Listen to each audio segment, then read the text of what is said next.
అది ఏమైనా మతి పరిపిస్తుందో నాకు అర్థం కావట్లా. ఎందుకు అట్లా బిహేవ్ చేస్తున్నారో, ఎందుకు ఏం చేస్తున్నాడో నాకు అదే అర్థం కావట్లా. నేను 3 సార్లు థర్డ్ టైం ఇది. ఫస్ట్ టైము ఒకసారి జనవరి 20 నా పుట్టినరోజు అయితే ఒకసారి పంపించారు, సర్లే అనుకున్నాం. రెండోసారి మళ్ళీ మొన్న లాస్ట్ ఇయర్ ఒకసారి 21 పాంప్లెట్. ఆ పాంప్లెట్ వేసి దమ్ము కూడా లేదు. పనికి మాలిన వాళ్ళని పెట్టుకొని పాంప్లెట్లు ఇష్టారకంగా వాళ్ళు రాసి పోస్టులో వేసి గ్రూపుల్లో చేయటం. గ్రూపుల్లో వేసినప్పుడు ఆ కామెంట్స్ చూసుకోమన్నాను. అది తెలుసో లేదో లేండి, అతనికి ఆ స్లిప్లు ఇచ్చేవాడిని చూడమనండి. నిన్న పెద్ద ఆయన వచ్చి మాట్లాడిపోయాడు కదా, దాని కింద కామెంట్స్ పెడతారు. వాళ్ళ పార్టీ వాళ్ళు ఏమేమి పెడుతున్నారు, ఏం పెడుతున్నారు, ఏ విధంగా మనం ఉన్నాము అనేది అది చూసుకోవాల్సిన అవసరం ఉంటుంది. అది చూసుకోకుండా ఏదో వచ్చి ఏదంటే అది మాట్లాడిపోవటం వల్ల ఉపయోగం లేదు. మొన్న 3వసారి మళ్ళా వేసేసి కరెక్ట్గా నా పుట్టినరోజు అప్పుడే రాసి ఏదో 400 కోట్ల అవినీతి జరిగింది, అది చేసేసారు, ఇది చేసేసారు, ఏదేదో మాట్లాడి మళ్ళీ వెళ్ళాడు. నేను దాని మీద ఈసారి సీరియస్గా తీసుకున్నా. ఇది నవటాల్లాగా లేదు, ఏదోలే తెలియక ఏదో రాస్తున్నాడు, ఏదో జరుగుతుందిలే అని చెప్పేసి నేను పట్టించుకోకపోతుంటే ఇది పెద్ద ఇదైపోయింది. దాన్ని నేను క్లియర్గా ఎవరు ఏంటి అని చెప్పేసి లాగితే హేమలతను షేక్ షయాద్ అని చెప్పేసి ఇద్దరు. హేమలత అనేమో ముస్లిం కాదు, ఆమె బుర్కా వేయించి ఆమెను తీసుకెళ్ళి విజయవాడ రైల్వే స్టేషన్లో కొరియర్ దాంట్లో అక్కడ ఆమె చేత వేయించారు. అది ఏం వేయించారు, ఒక 15 మందికి పంపించారు. 15 మంది పేర్లు కూడా ఉన్నాయి నా కాడ. 15 మందికి పంపించారు. అది మా పార్టీ వాళ్ళకి పంపించారు, అటు వాళ్ళకి పంపించారు. దాంట్లో ఏమో లెటర్లో ఏమో copy to CM, copy to deputy CM, copy to అని ఏదో పెద్ద చర్చ పెట్టాడు. వాళ్ళందరికీ పంపలా, 15 మంది పార్టీ వాళ్ళకి పంపారు. పార్టీ వాళ్ళకి ఎవరు నచ్చుతారో వాళ్ళకి పంపించారు. అది మా ఏఎంసీకి కూడా వచ్చినట్టుంది.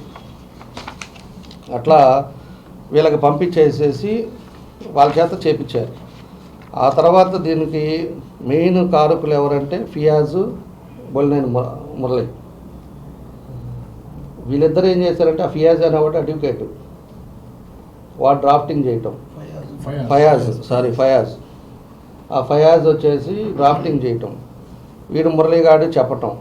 దానికి హైదరాబాద్లో కూర్చున్నాడేమో దీనికి సలహాలు, డైరెక్షన్లు, స్క్రీన్ ప్లే, ప్రొడ్యూసరు, నిర్మాత అంతా పైన అక్కడ కూర్చొని అతను డైరెక్షన్లు ఇస్తుంటాడు. అది రాయండి, ఇది రాయండి, కన్ఫ్యూజ్ చేసేయాలి మనం అట్లా అని చెప్పేసి అతను చెప్పటం, ఇతను ప్రొడ్యూస్ చేయటం. ఈ ఇద్దరు యదవలేమో టైపింగ్ చేపించటం. ఈ టైపింగ్ కూడా ఎక్కడ చేయించారు, అద్దంకిలో సుబ్బారావు, కొలిపారు సుబ్బారావు అని చెప్పేసి ఒక టైపిస్ట్ అతను, 65 సంవత్సరాలు. అతని చేత అద్దంకిలో టైప్ చేయించారు. చేపించిన తర్వాత వీళ్ళిద్దరిని పట్టుకున్నారు, హేమలతను షేక్ షయాద్. వాళ్ళిద్దరిని పట్టుకుంటే మాకు తెలియదు, ఆ ఫయాజ్ అనే అతను మాకు ఇచ్చాడు, ఆ ఫయాజు ఇస్తే మేము పోయి పోస్ట్ చేసాము, మురళీయను ఇద్దరు ఇస్తే, అంతకంటే మాకు తెలియదు అని చెప్పేసి వాళ్ళు చెప్పారు. మాకు ఏదో 5 ఏళ్ళు ఇచ్చారు, దానికోసం పోయి పోస్ట్ చేసామని చెప్పారు. వాళ్ళని పట్టుకొచ్చారు. ఆ తర్వాత టైపిస్ట్ని పట్టుకొచ్చినప్పుడు ఈ ఫయాజ్ ఏం చేశాడంటే, రాగానే మన దగ్గర ఉండే అతను, అంతకుముందు అంత మన దగ్గరే తిరుగుతా మనతోటే ఉండే అతను కిరణ్ పేరు చెప్పాడు. ఎవరికి, డిఎస్పీ గారికి. నేను కాదండి, కిరణ్ చెప్తే చేశానండి అని చెప్పేసి అతను చెప్పాడు. తర్వాత కిరణ్ పట్టుకొచ్చిన తర్వాత ఆ టైంలోనే ఈ టైపిస్ట్ని కూడా పట్టుకొచ్చారు. టైపిస్ట్ని చూపించారు, ఎవరు వచ్చారు నీ దగ్గర టైపింగ్ అని అడిగితే, అతను ఫయాజు, ఇతను కాదండి ఇంకొక అతను వచ్చాడు అని చెప్తే, అతను కూడా చూస్తే మురళిది ఉందని చెప్పేసి చెప్పారు. అప్పుడు ఇతని పాత్ర ఏంటి అంటే, ఇతనికి వేస్తాడు ఏందనే తెలియదు కానీ ఆ ఫయాజ్ తోటి కిరణ్కి సంబంధాలు ఉన్నాయి.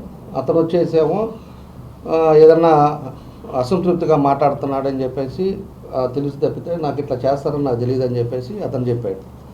అప్పటికే 2 రోజులు ఉంచారు, సీరియస్గా అతనికి కౌన్సిల్ చేశారు. అన్నీ చేసిన తర్వాత అసలు మెయిన్ వాళ్ళు టైపింగ్ చేయించింది అన్నీ చేసింది వాళ్ళిద్దరు కాబట్టి అని చెప్పి అతను పంపించారు.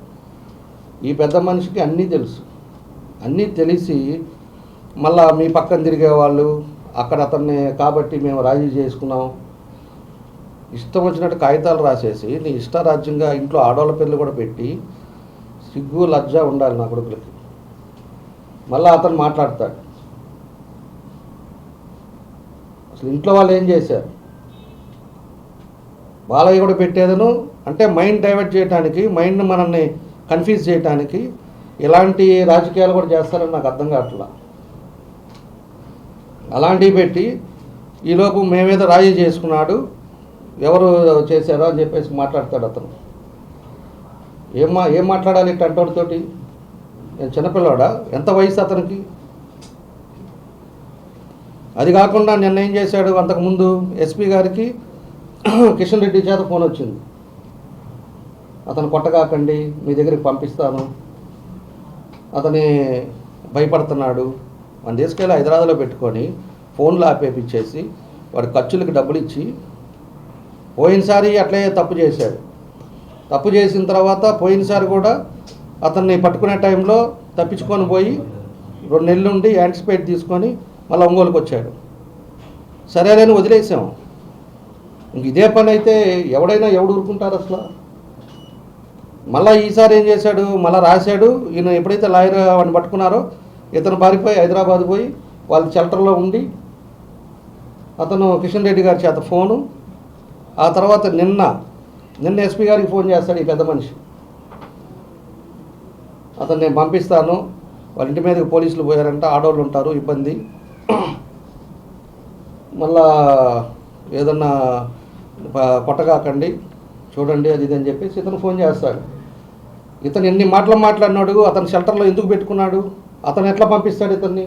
అతను తెలియకపోతే ఎవడు రాశాడో, సరే మా పార్టీ వాడు రాశాడో లేకపోతే నా పక్కన తిరిగేవాడు రాసేవాడు అన్నాడుని, వీడైతే వాడిని ఎందుకు తీసుకెళ్ళి నువ్వు ఎట్లా మాట్లాడతావు పోలీసు వాళ్ళతోటి? నేను పంపిస్తానని అంటే నీ దగ్గర ఉన్నాడనేగా, అంటే నీ హ్యాండ్ ఓవర్లో పెట్టుకొని నువ్వు పంపిస్తావు, నేను డైరెక్ట్గా ఎస్పీకే ఫోన్ చేస్తే ఎట్లా ఏం మాట్లాడాలి ఇతనితోటి?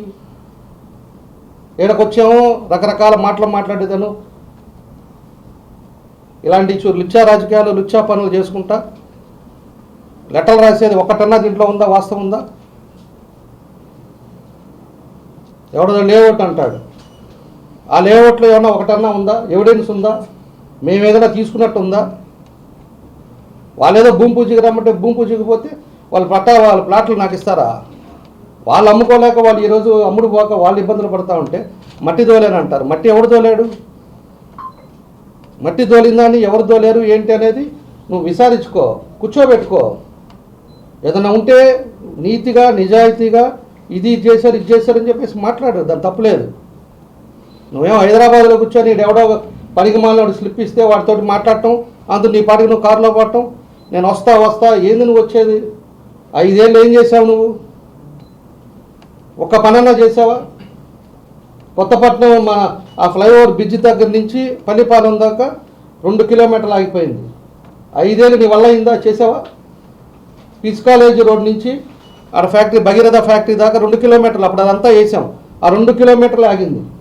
నీ వల్ల ఇక చేసేవా? 4 కోట్ల పని అది.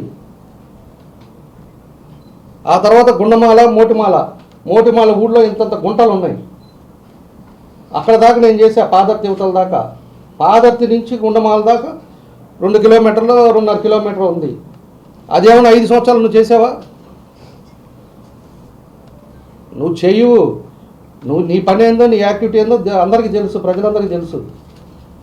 ఈరోజు ఒక్కోటి మేము ఏదో అసలు అనేక ఇబ్బందులు ఉన్నా కూడా ఎమ్మడబడి ఏదో ఒకటి నాకు డెవలప్మెంట్ చేస్తుంటే డెవలప్మెంట్ మీద నీకు మళ్ళీ పేరు వస్తుంది అని చెప్పి ఇట్లాంటి పిచ్చి రాతలు రాసి పిచ్చి పనులు చేసి ఎవరిని బెదిరిద్దామని ఏం చేద్దాం అనుకుంటున్నావు? మళ్ళీ ఆ కొడుకు మీద మాట్లాడుతున్నారు, మేము ఎంతో బాధపడ్డామంటాడు. ఆ కొడుకు చేసిన పనులేంటి? కడుపు కన్నాను గుండె మీద చేసుకొని చెప్పాలి ఎవడన్నా. 5 సంవత్సరాలు ఉంటే 5 సంవత్సరాలు